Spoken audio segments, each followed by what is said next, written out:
Hi friends, welcome back to my channel. तो आप ही जो हैं वो उम्रा करके आ गई हैं। जी हाँ, उन्होंने अपने व्लॉग में दिखाया कि वो उम्रा करके वापस लौटी हैं दमाम से लखनऊ। और जब वो अपने घर गई थी तब वहाँ पर शायद कोई नहीं था, उनका रूम भी लॉक होगा। ऑब्वियसली जब कोई नहीं होता है, कहीं पर गया होता है तो फिर रूम वगैरह सब लॉक ही होता है। और जब वो अपने रूम पर गई तो वो इतनी ज़्यादा थकी हुई थी कि उन्होंने अपना बेडशीट भी नहीं चेंज किया था। जी हाँ, उन्होंने दिखाया था कि वो इतना ज़्यादा थकी हुई थी कि उन्होंने अपना बेडशीट भी नहीं चेंज किया, बस उसको ऐसे ही झाड़ कर पलट करके उसने बिछा दिया और पिलो कवर भी निकाल दिया था और बस उस पर वो ऐसे ही लेट गई थी। तो मैं ये कहना चाहती हूँ कि जब कोई इतने दिन के बाद वापस आता है तो जाहिर सी बात है, जब इतने दिन कमरा लॉक रहेगा तो डस्ट भी आ जाता है और गंदगी भी हो जाती है कमरे में। और इतने दिन से बेडशीट बिछा हुआ था, उस पर कितना ज़्यादा डस्ट होगा। उसने उसी को झाड़ करके उल्टा करके बिछा दिया। उसने इतनी भी जहमत नहीं करी कि जब वो उसको झाड़ ही रही है, बिछा ही रही है उल्टा करके, तो दूसरा बेडशीट भी बिछा सकती थी वो। और उसने पिलो कवर भी नहीं चढ़ाया, पिलो कवर का निकाल करके वो ऐसे ही उस पर सो गई। और फिर सबसे ज़्यादा चीज़ ये है कि हमें अपने आसपास की चीज़ों को हाइजीन रखना चाहिए, क्लीन रखना चाहिए। और वो बेडशीट इतने दिनों से बिछी हुई थी, कितने ज़्यादा बैक्टीरिया उस पर आ गए होंगे। और वैसे भी हमारे हदीस में ये बात है कि जब भी हम रात को सोएं तो अपनी बेडशीट को 3 दफ़ा झाड़ लें, बग़ैर झाड़े ना सोएं। वो इसीलिए है कि हम बाहर से आते हैं और उसी पे खाना पीना भी खाते हैं, बेड के ऊपर बैठ के बहुत सारे काम ऐसे होते हैं करते हैं।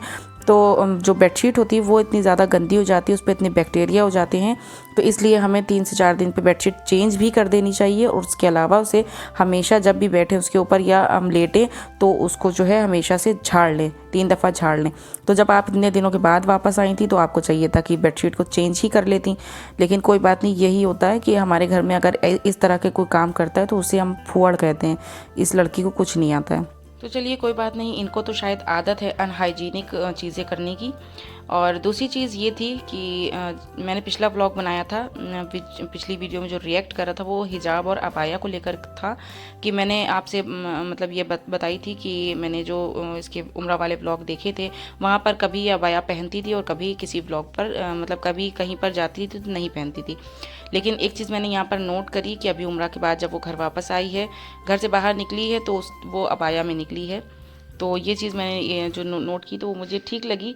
और ऐसा करना भी चाहिए क्योंकि जब हम इस्लाम को फॉलो करते हैं, हम इस्लाम में के अंदर हैं, तो फिर हमें चाहिए कि हम उसकी हर चीज़ को फॉलो करें। वैसे तो इस्लाम में व्लॉगिंग भी नहीं है, लेकिन अगर आप कर रहे हैं, आपका ये काम है भाई, आप एक प्रोफेशनल हैं, तो आप उस चीज़ को कर सकते हैं। लेकिन उसमें भी कुछ लिमिट्स होती हैं, आप उस लिमिट्स के अंदर रहकर वो काम कर सकते हैं। आप अबाया पहन कर बाहर निकलें। और मैंने ये भी कहा था कि आप अपने फेस को भी कवर कर लिया करें, लेकिन ये आपकी मर्ज़ी है। वैसे आप अपने फेस को कवर करेंगी तो भी बहुत अच्छा रहेगा। और इस्लाम के लिए भी में भी ये चीज़ को बहुत ज़्यादा सख्ती से कहा गया है कि जब औरत घर से बाहर निकले तो पूरी कवर होना चाहिए, पूरी पर्दे में होना चाहिए। तो चलिए, अल्लाह ताला हिदायत देने वाला है। आप इतना बड़ा काम करके आई हैं, उम्रा करके आई हैं, और अल्लाह ताला सबको हिदायत देता है और अल्लाह आपकी उम्रे को भी कबूल फरमाए। तो ये तो वो चीज़ें थी जो व्लॉग में मैंने नोट की थी, तो इसलिए मैंने ये सारी चीज़ें शेयर कर दी हैं। बाकी अब वो चीज़ें हैं जो लोग पूछ रहे हैं, लोगों का कहना है कि सबा आपी उम्रे पर गई, वहाँ से कुछ ऐसा नहीं लेकर आई, उन्होंने अपने व्लॉग में कुछ दिखाया नहीं। क्योंकि ये भी कहा उन्होंने कि अनपैकिंग कर दी है, सामान की अनपैकिंग कर दी है। और दूसरे दिन वो निकली भी घर से बाहर, कुछ चीज़ें लेके गई वो बर्थडे पर बच्ची के लिए। तो वो सारी चीज़ें तो उसने दिखाई, लेकिन ये नहीं दिखाया कि उम्रे पर से वो क्या लेकर आई है लोगों के लिए। क्योंकि हमारे यहाँ तो जब कोई आता है तो तस्बीह, जानमाज, जमजम और खजूर, ये सारी चीज़ें तो ज़रूरी लाता है अपने रिलेटिव्स के लिए। तो वो सारी चीज़ें उसने नहीं दिखाई हैं। तो शायद वो नहीं लेकर आई है, या फिर वो इतना मतलब, या तो फिर वो नहीं लेकर आई है, और या तो फिर ऐसा हैगा कि वो लाई हो तो उसने दिखाया ना हो। तो मेरा इस पर यही ओपिनियन था कि ऐसा नहीं हो सकता है, वो लाई है। क्योंकि उसने अपने पिछले ब्लॉग में ये बताया था, जब दम्माम से वो वापस आ रही थी, लखनऊ इंडिया वापस आ रही थी, तो उसने ये चीज़ बताई थी कि वो कुछ रिलेटिव्स के लिए डेट्स नहीं ले पाई है, तो उनके लिए वो लेने जा रही है। तो वो वहाँ पर गई भी थी और उसने शायद ली भी होंगी, क्योंकि जब उसने बताया था तो ली भी होंगी। और उसने इसलिए शायद नहीं दिखाया है कि अगर वो दिखाती तब भी लोग उसे परेशान करते। शायद ये कह के कि उसे ये सब चीज़ें नहीं दिखाना चाहिए, वो वहाँ पर से आई थी, वो लोगों के लिए चीज़ें लेकर आई, वो शो ऑफ कर रही है, वो इस तरह की लोग बातें बनाते हैं कि जो चीज़ें मुझे लग रही हैं, तो शायद हो सकता है कि वो इसलिए उन चीज़ों को उसने नहीं दिखाया, वो लाई होगी अपने रिलेटिव्स के लिए और अपने जितने भी लोग उसके जानने वाले हैं, कुछ ना कुछ वो ज़रूर लाई होगी।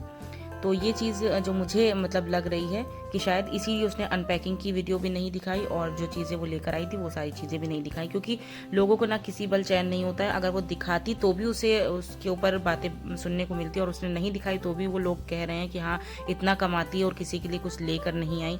तो जो चीज़ें देखिए सही होती हैं उस पर ही मैं रिएक्शन करती हूँ। मेरी वीडियो में रिएक्शन जो भी आप देखेंगे तो मैं सही चीज़ों पर ही करूँगी और गलत चीज़ों पर करूँगी। अगर कोई चीज़ मुझे गलत दिखाई देगी तो मैं उस पर बात करूँगी, और जो चीज़ें मुझे सही दिखाई दे रही हैं उस पर भी मैं बात करूँगी। हो सकता है कि ऐसा हुआ हो, क्योंकि ऐसा नहीं हो सकता है कि वो चीज़ें नहीं लाई। और देखिए ऐसा नहीं है कि मैं ये रिएक्शन वीडियो इसलिए बनाती हूँ कि मैं यहाँ पर किसी की गलती को ही पकड़ने के लिए बैठी हूँ, ऐसा बिल्कुल भी नहीं है। मैं व्लॉग को बहुत अच्छी तरह से देखती हूँ और मैं रिएक्शन तब देती हूँ जब मुझे सामने से कोई पॉइंट लगता है कि मुझे इस पर बोलना चाहिए, तभी मैं उस पर बात करती हूँ। अगर वो चीज़ें सही कर रहे हैं तो मैं उसे सही बताऊँगी और लोगों को ये भी कहूँगी कि नहीं ऐसा नहीं ऐसा है, क्योंकि कमेंट्स जो है वो मैंने देखे हैं, बहुत सारे लोग करते हैं, अलग अलग तरह के लोग करते हैं और चीज़ें सही होती हैं तो भी उसे गलत तरह से मतलब लेकर जाते हैं। जैसे कि अभी ये सभा वाले में मतलब ये बात कही जा रही है कि हाँ वो किसी के लिए कुछ नहीं लेकर आई, उसने कुछ नहीं दिखाया, तो ऐसा नहीं है।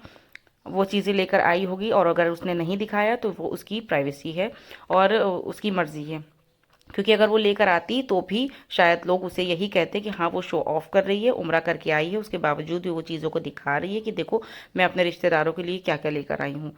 तो ये सारी चीज़ें होती हैं। और जितने भी लोग मेरा ये वीडियो देख रहे हैं उन सभी लोगों से रिक्वेस्ट है कि कभी भी आप कहीं सफ़र से आएँ, बाहर से आएँ, तो सबसे पहले तो ये करना चाहिए कि हमें नहा लेना चाहिए, क्योंकि जब भी हम बाहर से आते हैं तो हमेशा से हमें हमारे बड़े सिखाते हैं कि नहाना बहुत ज़्यादा ज़रूरी है। और अगर आप थोड़ी देर के लिए कहीं बाहर गए हैं, घर के अंदर आए हैं, तो हैंड वॉश ज़रूर करें। और अगर सफ़र से आए हैं तो नहा ज़रूर लें और अपने आसपास की चीज़ों को थोड़ा क्लीन कर लें और बेडशीट ज़रूर चेंज करें। अगर ज़्यादा दिन से बिछी हुई है तो उस पर बैक्टीरिया आ जाते हैं, इसलिए हमारे हेल्थ के लिए बहुत ज़्यादा डेंजरस हो सकती हैं ये सारी चीज़ें। तो हमें अपने हेल्थ के लिए अपने एनवायरनमेंट को अच्छा रखना चाहिए और हेल्दी रखना चाहिए। तो बस आज की वीडियो में इतना ही। तो अगर आपको वीडियो पसंद आया है तो प्लीज़ चैनल को सब्सक्राइब कर दीजिएगा, वीडियो को लाइक और शेयर करना मत भूलिएगा। मिलती हूँ नेक्स्ट वीडियो में, जब तक के लिए बाय बाय।